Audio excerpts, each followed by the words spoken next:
All right, and can you just tell me your name and how you spell it? Name is George Bass, first name George, last name Bass, Bass, Mayor, City of Long Beach. And how long have you been mayor? I am in my, what, huh? Second term, the last year of my second term. So it's been 7 years, almost 7.5 years now that I've been mayor. And how have you seen the city change? Oh, well, you know, you got to remember when I came into office, we were still recovering from Katrina. Everybody thought that we were through after about 3 or 4 years, but that's not true. The city hall building we have here was 3 years after Katrina before we could move in it. At the time, I was the fire chief emergency management director, and I had lost the station. There was nothing but a slab left, and it was 3.5 years later before we got it rebuilt. Had another station that the building was racked and had to be redone. And, you know, so a lot of things that had to be done. Our streetscape here, where we were sitting right now, if we were on ground level, we would be 6 foot underwater. You know, so there was a lot of things that transpired in those years from 2005 till I came out in office in 2017, and we still had recovery going on, still had some things we were working on. But as far as the change that we've had a growth in the small business here. We've added 140 businesses. Yeah, and they're still, you know, they're here. And that's been a tremendous growth. Our sales tax has continued to go up. Our 2010 census dropped down. We were just shy of 18,000 prior to Katrina. And then in the 2010, when we had the census, we were right at 14,000. So we had lost a lot of our folks, even though we worked very hard to get the schools back open immediately to house and keep our teachers here. We still had folks that had to leave because the jobs disappeared on them. But now on the 2020 census, we come back and we're almost to 18,000 again. So we're growing. New homes growth.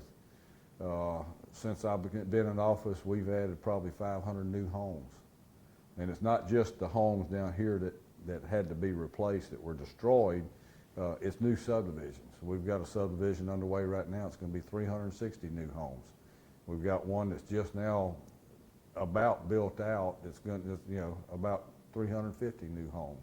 And we've had multiple smaller subdivisions. It could be anywhere from 110 to 50 homes. So a lot of that has changed. One of the things that we have done is we've continued to work with our infrastructure. We've received a lot of federal funding that we sought through our senators and representatives in Washington that enabled us to get funding and to do a lot of drainage work, sewer upgrades, water upgrades in the areas that were annexed in the early 80s. We found that we had some bad pipe in the ground, smaller pipe. It was potable water and no firefighting water there. So all that's been being upgraded. You know, of course, our sales tax has increased, allowing us to do some more things that we really needed to do. We recently finished the renovation of one of our founding fathers' original homes here that was almost completely destroyed in Katrina. One of our local educators, been here for a number of years and teaches strictly discovery class students in the elementary school. And they undertook the task of applying and getting a grant to stabilize that home and have it moved to another location because the two descendants, brother and sister, Dr. Jim Alexander and his sister Janet Alexander Griffin, they wanted to you know, stabilize that. Their mother had written a book called Rosalie and Radishes that was the history of Long Beach, and it goes back to even before her grandfather, Mr. W.J. Quarles. We met with them and they gave us the house and a section of the property that included the old family cemetery. We worked through the state legislators, our state representative, Richard Bennett, our Senator Mike Thompson. They worked hard for us in Jackson and got us the money, a $2 million grant, to redo that house. We've recently done that. That's something that's not buried underground is what I'm getting to. It's something you could visualize. We have put so much money in the ground and working on drainage. It's just, I'm very glad to have something they could see. We experienced 4 years ago, Hurricane Zeta. Totally destroyed our harbor. Just recently went through an arbitration with FEMA where they denied us and said that, the damages were already there, that, there's a limited amount of damages. So we're have worked with the state, both our representative and senator in Jackson, and have been able to get funding from Go Mesa, the BP fund, which they call GRPC, Gulf Coast Restoration Fund, GRCP, I did say it right. And anyway, and our titlings fund that we get from leases from public lands on the waterway here on the coast. And we've been working with that to start rebuilding our harbor. We're constructing an exterior wall that didn't exist before, and with this funding, and we feel like that we're going to have a better harbor. I've worked with Senator Cindy Hyde-Smith in D.C. and I requested I'll take $5 million, but I'll take $4 million to start work in the harbor to do concrete pilings and concrete walkways that when we have that next storm, it won't totally destroy the harbor. We could have our boats back in there and the slips and continue the rental. But that's one of the things we've been working on and we'll continue to work on. Hope to pass it on to the person who sits in the mayor's seat, he or she, and have that desire passed on to them. We've got a number of projects going on here, a lot of road construction, improvements of intersections. Traffic count has gone up because of the number of homes that we have added. And I think everybody who buys a home in Long Beach has at least 2 cars, maybe 3. And so it's putting a lot of traffic on our streets, school traffic. One of the biggest employers in Harrison County is Gulfport Memorial Hospital. And there's a lot of people that live here in our community. And of course we have the CB base, part of it's in Long Beach, and majority of it's in the city of Gulfport. But we have a large contingent of those naval folks that live here in Long Beach. And one of the benefits of having them here is that when they do their last tour of their assignments, that they decide to retire here. So we are a very large military, ex-military, current military community here. And they are very involved in the community. We just recently, last Saturday, had the Reefs Across America, where it's every cemetery in the United States participates, and every grave site in our city cemetery that has a military burial there is represented not only by a flag, but by a wreath. And it's very moving when you see the number of people who have served in the military to allowed us the honor to be over there Saturday to thank them, for their service. So and we had a good turnout of current military folks. So, but moving forward, there's a lot more we got to do. The drainage has improved. We've worked with, we have two really large canals that cut across our city. Canal 1's the southernmost, and we call Canal 2-3, which is the northern one. Canal 2-3 has been widened and deepened. Currently, we have Canal 1 that's being widened and deepened, which goes towards our drainage modification plans that we have. 5 years ago, in my first term, I went to D.C., worked with Cindy Hyde-Smith, Senator Wicker, then Stephen Plaza, our representative at the time, and we got $1.5 million to do a drainage basin study. That was completed. Now we have received $5 million to do the engineering to improve all these drainage basins, to get them into these new improved canals and out to the Gulf where those need to go. So that engineering is about ready to kick off. And then following that, there's another $10 million to start doing the work. And once that $10 million, there's another $10 million behind it. So we're talking about a lot of work that's going to go into our drainage system. And with the work, and this is all 100% money. There's no match through the city. A great benefit to us. That work will continue on well past my remaining part of my term and into probably the next 3 or 4 terms. But it benefits us with the work that we've already done on our drainage system. Before we began that, even in the time when I was fire chief, we had a number of homes that would flood because of lack of adequate drainage, and that was one of the things I ran on. One of my platforms that I wanted to improve drainage, and that's what I've worked for, and I continue to work for. I work with our state.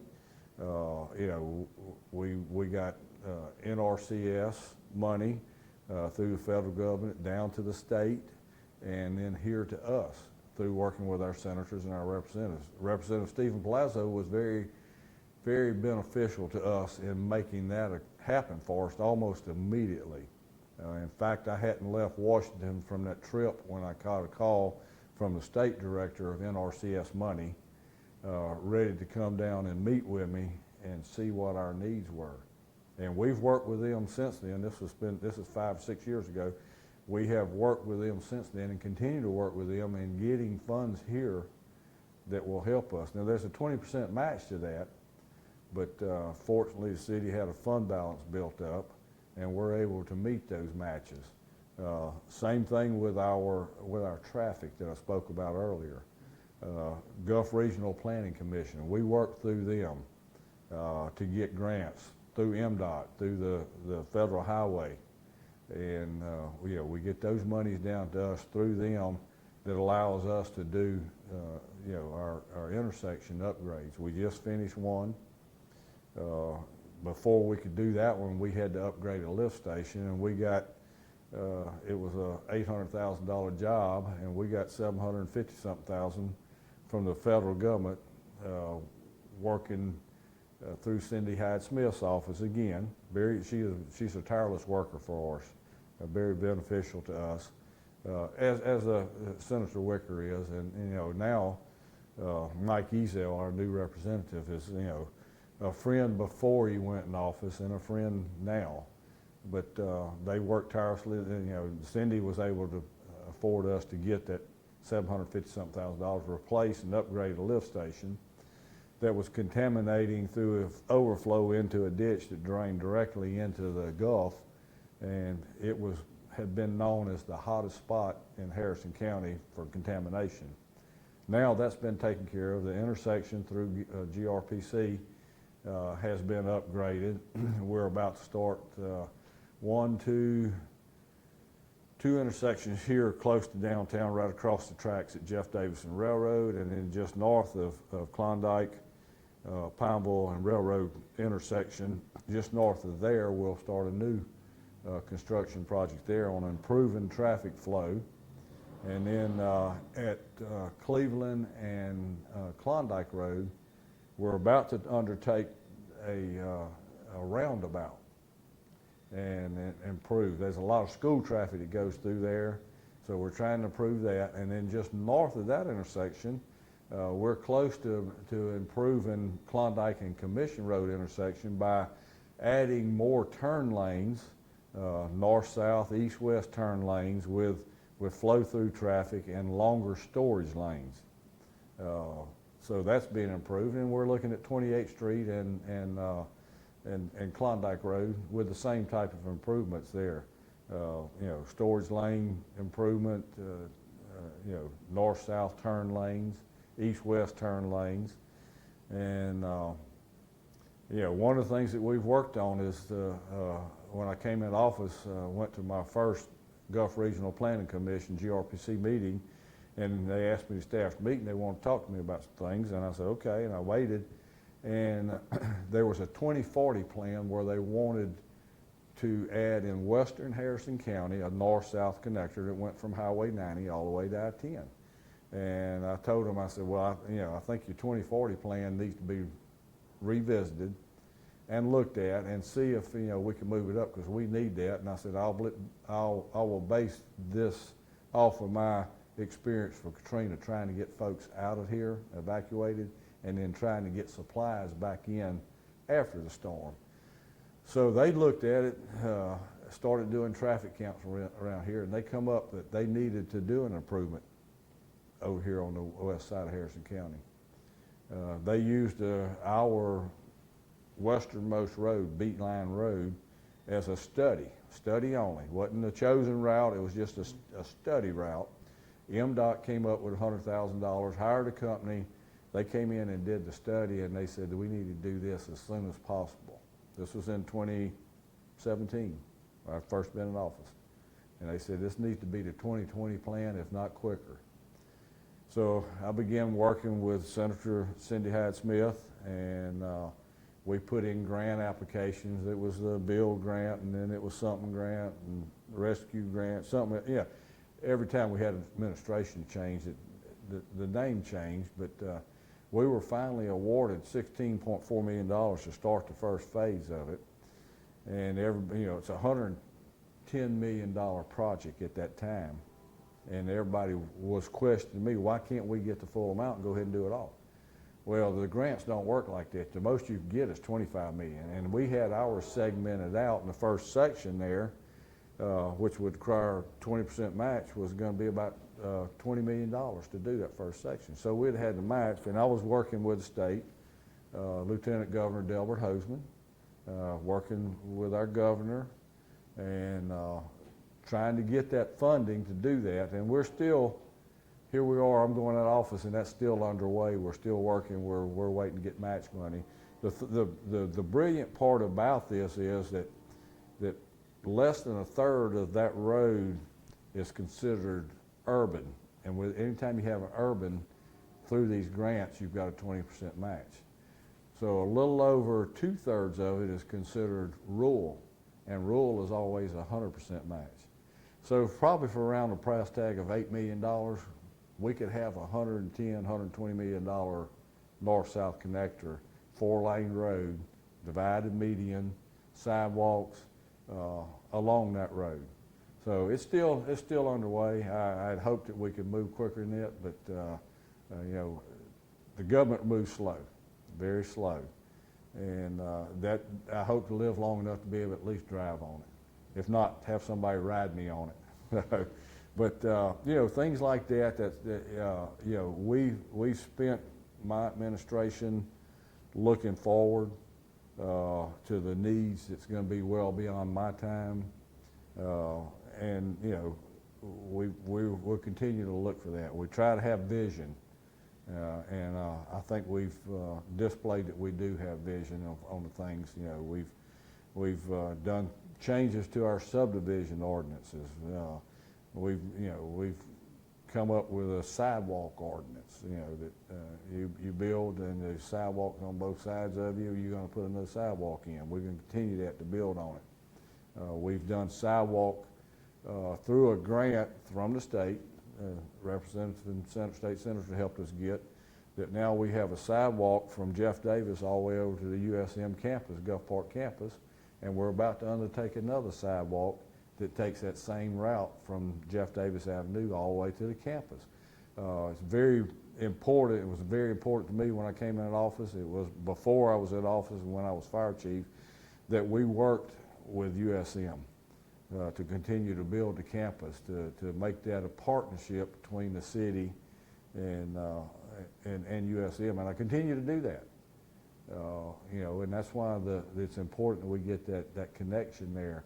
That in the future, maybe there'll be a couple of dormitories there, and we'll have campus stay students that can get out and walk here, get on the bikes and ride down here in downtown, go to our restaurants, go to our numerous shops we have here downtown, and be a part of, living a campus life, but having a downtown life too. So, but there's a lot of things that's still in the works that'll be going on certainly after I leave. But I think we've accomplished a lot, but there's a lot still that we're chasing. We're behind the wave on, but we're chasing it, and a lot of stuff we're riding the top of the wave. And one thing a lot of the mayors, it sounds like you guys got a lot done, first of all. That was a lot of information I'm going through in my head right now. Yeah. One of the things that is going to be discussed in the 2025 session is this grocery tax, getting rid of it. Is that something that would impact Long Beach? To say that again, I know we're on film, but Yeah, Here. so they're talking about getting rid of the grocery tax. Right. It's a discussion. How would that impact Long Beach? well, it certainly will impact us. That's one of the things we've tried to do is build up our sales tax revenue. That's one of the big things for the city, for our finances, is to have that. And I would hope at the same time that they were talking about doing away with it, they come up with a revenue source for us to continue. Because like I said, we've worked hard to bring these new businesses in, to welcome these new businesses because of the sales tax revenue. And hopefully they'll see that, while it's a great thing to do away with that sales tax, there's other ways. I mean, and they did that, and I think they can, and I think they probably will, but they did that when they did lower the car tax, several years ago. And, that was offset by other revenue sources. So I think that I have faith that they will. We'll certainly lobby that they do, and we'll begin in January, besides the phone calls we've made already, but we'll begin earnestly in January, lobbying them to make sure that they take care of the municipalities too, and the counties. And are there utility upgrades that you're still thinking of in the top of your head that you just haven't had a chance to look at and say, we need to fix this, and go to the legislators for? Well, it's our heavily traveled roads. We've got to prepare, and we're working towards that now. We've done a traffic study, and we've highlighted those highly traveled roads, and we've already started working on design for those roads. Fortunately, a lot of them have enough right-of-way to do the widening. Unfortunately, there's some ditches there that's going to have to be culverted, and which will lead to a better drainage of the roadways, and be able to add sidewalks in, which I'm all about sidewalks. I want to get the people off the street. We've had throughout my career at the fire department, and even as the mayor, we've had some residents struck while walking on the side of the road, and that, to me, that should never happen. We should be able to provide them with a wide sidewalk to be able to walk on, to get off that street, and protect our citizens. These roads are big roads. We had a developer come in. He's built a big subdivision, and when he came in, I talked to him and I said, I want 40 foot of your property on this north-south road, and I also want 40 foot of your property on this east-west road. And he said, what you gonna do? And I said, we're gonna widen the road one day, and I don't want to have to come back and buy out homes. I want you to move back, give us that 40 foot on both of those streets, roadways, and then build whatever you're gonna build at the proper setbacks that you required. And I said, that way it'll allow us to not have to buy out property. And he willingly did that. And any other further, subdivision come in, I will talk and request the same thing. That when you do design, you step it back just far so we can widen these roads. I mean, that's things that with the vision that, it certainly won't happen. If I was going to serve another 8 years, we maybe get 1 or 2 of these roads done, but there's certainly a lot more that need to be done. And the vision needs to be that you carry forth with that, getting the land before it's developed, reducing your buyout costs there, and putting the taxes that we get, whether it be from the local taxes or state or the federal, that we're good stewards with it and do our best to make sure we get the most out of what we're getting from them. Okay, and so sidewalks are a priority, it seems, for a couple of your roads. What about with, I had talked with the mayor of Pass Christianity, he was talking about the railroad safety and how he had gotten some different crossbars for the railroad. Is that something that you guys have done? Well, fortunately, we have crossbars at all of ours, but what we have a problem with is that when the railroad comes through here and they replace their cross ties and rails, they elevate every time. So the approach to crossing the tracks have become so high that 18-wheelers are getting caught on them when they try to go over. And it's an ongoing, at least once a week for the longest time there. And I think it was 3 weeks ago we had the last one that got stuck on the track. So right at the end of my first term, I got to work with MDOT. I said, we got to do something. And so we got with them, they worked on it, got to looking, we looked and we gave them all the information we had on the trucks that was stuck. We gave them the information. I had our city engineer, every time CSX would come through and they would tell us they were going to come through and do this work, I'd have our city engineer send out a survey crew and they would shoot an elevation of where the current tracks was so I could show that they kept elevating them. Of course, CSX is a creature into its own that's untouchable. And I'm sure it's like that across America with other railroad services. So we couldn't do anything about it. So I worked with MDOT.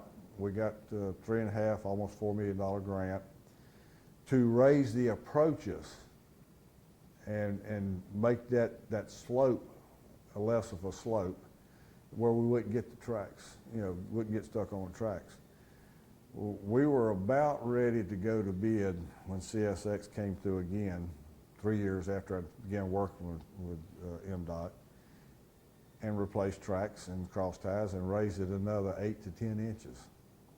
So they had to go back, the engineering firm had to go back and redo everything, check every one of the crossings here and upgrade. Well, finally, I think probably in February or March of this year, we were ready to go to bid on it. And it's bid out, and it's hoped to get a notice to proceed with construction anywhere from January to March of next year. So hopefully I'll see something happen before I go out of office. And it doesn't, I don't have to be here for it to happen. As a private citizen, I could drive by and watch. But to know that it's finally happening, that all of our crossings will be where, it got to the point where you had to use our main drive to have an 18-wheeler come over, or even the pickup trucks that's hauling their boats on trailer to get down to the harbor to launch would get stuck. And that's, it's just not safe. And but to know that it's moving forward now is a great thing. And what happens if they go back in and raise the tracks again? Well, the thing about it is it will probably be another 3 years before they do that. And they're trying to construct a slope where they could take in consideration that we might have more elevations in the next 10 to 15 years. And hopefully they will slow down those elevations, but there's really nothing we could do. Is there anything the state might be able to do? We've worked with we went to DC trying to see if we could get some relief from them just coming through and doing what they want. It's almost like, and I don't mean to make a light of it, but it's like it's an ancient Indian burial ground across the coast that you can't say or do anything about it. No disrespect to an ancient Indian burial ground. I think they need to be respected and held dear. But they have that uniqueness about them that I think that the representatives and senators in D.C. are, they're probably afraid to do anything because of the power that they have in D.C. And so out of the state, there's no way that like a legislative session, they might be able to say you can't keep raising it. Well, for and 12 years? that's one of the things, beyond, the state, this is, interstate traffic on there, not intra. So it goes to the federal level. We hoping, and I've talked to a few of the mayors, that maybe the next administration we can get there and have somebody, Department of Transportation, that will be willing to listen to us, and maybe we can make it a national complaint that this is happening to all of us, not just a few of us, and maybe get some relief then. But we don't know. I mean, I only have a few months to fight that fight, but I will certainly, I will do a good transition with whoever he or she that follows me, and lay out all the programs and projects that we're working on and talk about that aspect of it with them. And so for the next mayor, out of the 2025 legislative session in Mississippi, is there something that you want to see so that the next mayor can succeed moving forward? Well, yeah, top of my list right now, and which is it's a pretty good list, but number one, last year legislative session, there was a run to stop allowing any more casinos on the coast. Well, the coast pays for, it's probably the largest contributor to the state taxes. It comes from the coast, and they're wanting to limit a legal business. It's like putting a moratorium on. You don't put a moratorium on them. You can't do that. And they were wanting to do legislation there that would disallow any future. We've been working for the last 6 years with a developer that was wanting to come into Long Beach with a casino. It's a legal business, and we should have the opportunity to do that. We have an approved gaming site here in Long Beach. And they were saying, well, since you got an approved gaming site, that's not going to stop it. Well, there was some language in there that would have stopped it. And that's one of the top priorities for me. Competition's a good thing. That's why you got more than one car that you could drive or truck, and you got more than one dealership around you. It's the competition of it. That's why you got a Dollar General, a Family Dollar. And I think it's unfair to a legal business for the state the legislators to adapt that attitude, and I think that probably future casino developers would probably have a day in court that would have that changed. And do you know who is trying to stop casinos from expanding on the coast? Well, I would suspect current owners. Yeah, that's I mean, it's logical. And in my speculation, I'm sure that they're working towards that there's a fear of someone coming in closer to them. I don't think the Imperial Palace or the Beau Rivage is scared, but I think some of the smaller, 3 and 4 tier casinos are probably concerned about that.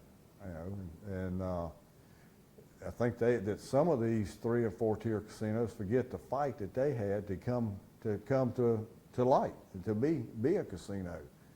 And I think it's very very selfish that we would try to stop progress. It's a lot of tax money that comes into that. We've had one, ours here, $70 million.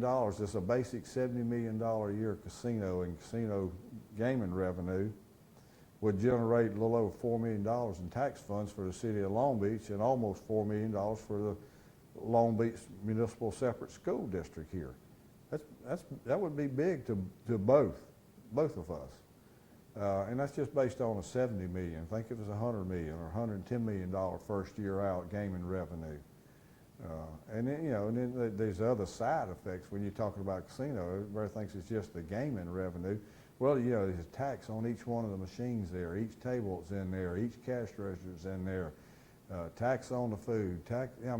There's a lot of taxes that's applied to that. And so, it would be beneficial to all of us You know, I mean, Biloxi right now has, I think, 2 or 3 potential casinos that want to come in, and you know, and they're ready. You know, and I think that you would think that the state would welcome that. That, you know, we got to take some of our tax revenue that, you know, comes through different means, the Tidelands lease there, that comes through and gives, you know, a certain amount of revenue each year that's separate from the gaming revenue to use for your public safety, be it fire or police. So I think that it's that's major, and to continue to get funding from the state, like, you know, like the match funds for the north-south connector here on the west side. You know, they match all over the place. They give money. You know, I've looked, done research. They've given those cities up around Jackson, you know, Starkville, you know, you know, they give. These are 100% gifts that they give. It'd be $5 million, $6 million, and it continues the next year, maybe in the same city, to continue that project. You know, we're probably talking now with inflation probably about $8.5, $9 million that our match would be now on that north-south connector. But it's not got to be paid all up at front. Mm-hmm. You know, it would be, you know, if you did $1 million, you got a 20% match on that. You know, that's what you match this year. It depends on, you know, as the draws go and the construction goes. So, yeah, I think that that's another phase that needs to be looked at, that the next mayor, I will hope that he or she will continue to work for that. And you said you had a list for the state legislators of things you would like to see stay the same, change. What was number 2? You said the first one was casinos. Well, the number 1 casino, number 2 was to be able to get access to these funding sources they have. You know, the state gets, you know, they get a share of BP money, which they call the Gulf Coast Restoration Fund. It's BP from the oil spill. Mm-hmm. You know, nobody north of these coastal towns were affected by that BP oil spill. We were. We had the oil sludge come up on our sand beaches. We had it splash over into our harbors. We dealt with that. We dealt with it for, you know, and still deal with some of it. I don't know why the legislators, and I know why, I mean, you know, everybody wants to get a slice of the pie, but that money, when it was given back to the governor, and he's been very fair to us, he's given us money out of the sum that the legislators have given him. And I think, you know, Governor Tate Reeves has been very, very generous with us, great to work with, and he's used that revenue money he has that it's his discretion to apply it back to the coast where it should be. And I would think that, you know, that needs to continue. You need to work to make sure you get that money back here where we were affected by it. There was nobody in Pearl River County or Stone County, George County, you know, even any of the more northern counties that were affected by that oil spill. We were. You know, we were the ones that woke up every morning and went to sleep every night that could smell, you know, the oil. It was very, very pungent, very noticeable, and we were all breathing it. So, you know, I think that whatever funds that BP paid should come back here. You know, even the federal government got their, I think they ended up with 6 different buckets of BP funding that they used. That was one of the sources that Cindy Hyde-Smith was able to help us with. One of those buckets of federal money to replace this outdated and small lift station to the new, bigger, modern lift station to prevent that overflow getting in and harming the Gulf.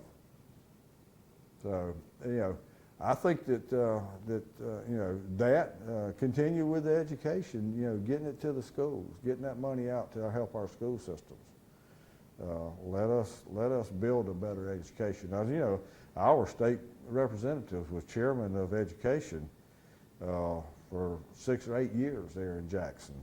He's still there. He's not chairman now, but you know, the state of Mississippi went from being, you know, last in the nation to into the low 30s in the nation in education. We have other states coming to find out what we did to do that.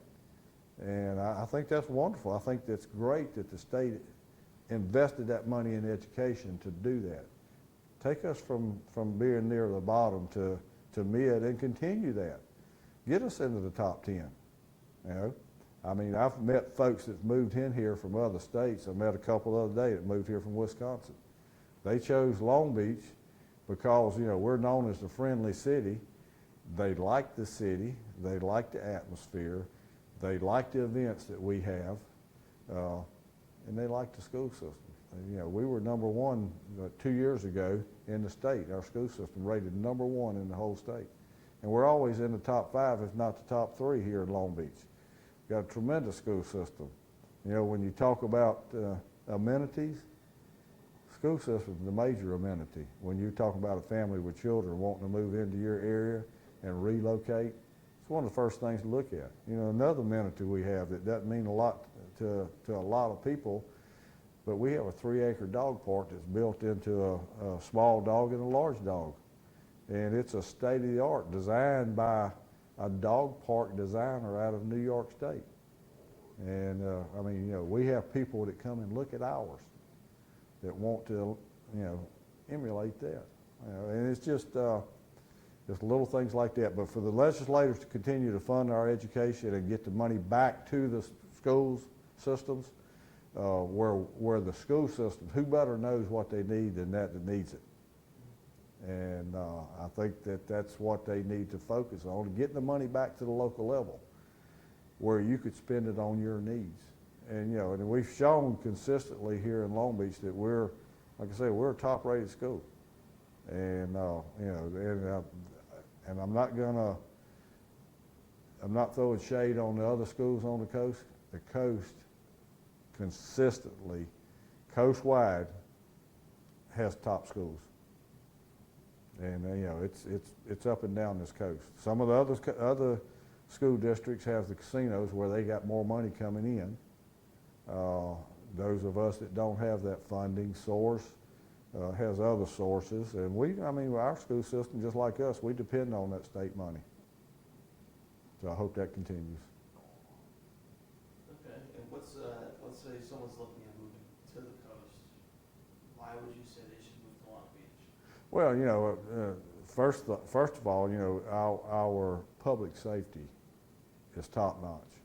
Our homeowners insurance is low because of the fire department. Our crime rate is extremely low here in Long Beach. The quality of life here in Long Beach is high. We have the highest socioeconomic level on the coast. And I think, you know, the friendliness of the people, that's one of the things that I hear when I meet with people who's moved in. Everybody's so friendly. You know, I had a couple that moved here, was wanting to move here from Atlanta, and they were here at one of our events we were having in our town green. And if we have an event, I always walk around and talk to people and introduce myself, you know, who I am. Not that I'm important, but I just like to know people. I'm a people person. And I got to talking to them, and did happen to be a black couple, but they were nice as could be. And we were standing there talking about 10 or 15 minutes, and their daughter walked up and wanted to know if I was bothering them. And her daddy said, no. Said, this is Mary, he's just talking to us. And she said, do you have undercover police officers here? And I said, no, we never have police officers at our events. And she looked at me like, why? I said, because we have good family events here. Nobody starts trouble. I said, and I pointed out, I said, there's our police chief with his family. And I looked around, I said, oh, there's the assistant police chief with his family here. And she looked at me and she said, are you for real? And I said, yeah, I'm for real. And the mom and daddy ended up, they were looking at a place in Gulfport, ended up buying here. And I ran into them a year or so later, and the daughter said, "You for real? This is for real." We have a unique city here. Now, you know, we've got, I mean, I'm a fifth generation here in Long Beach. Change is inevitable. A lot of folks want to stay like you are. Well, you know, in 1969, as a 15-year-old, Hurricane Camille hit. The things I knew changed, and we grew to what we were till 2005 when Hurricane Katrina hit us. And now we're growing again. It's going to happen again, but we're trying to be progressive in what we do as far as, you know, rebuilding, building codes, you know, making sure that we're up to date on all of our building codes, up to our subdivision ordinances, individual homes, that we're doing what we should, and we're looking not right now, not today, but we're looking into the future. You know, we don't have that crystal ball where we'll see it perfectly, but we're not staying in the box that we're in. We're getting outside that box and walking around and taking a look and saying, what if? What might be? All right, well, I think that's all I need. Is there anything you'd like to add right before we wrap up? Well, I just thank you for the opportunity, you know, to share. You know, like I said, I don't have but a few more months to share, and I probably won't have these opportunities afterwards, but it's good to be able to talk about the city that I love, the citizens here, the people, the friends, the families that I've got to know, you know, to be able to serve them has been a God-given opportunity. So, you know, it's been great. So thank you for being here to let me do this. No, of course. Thank you for taking time out of your day to talk. All right.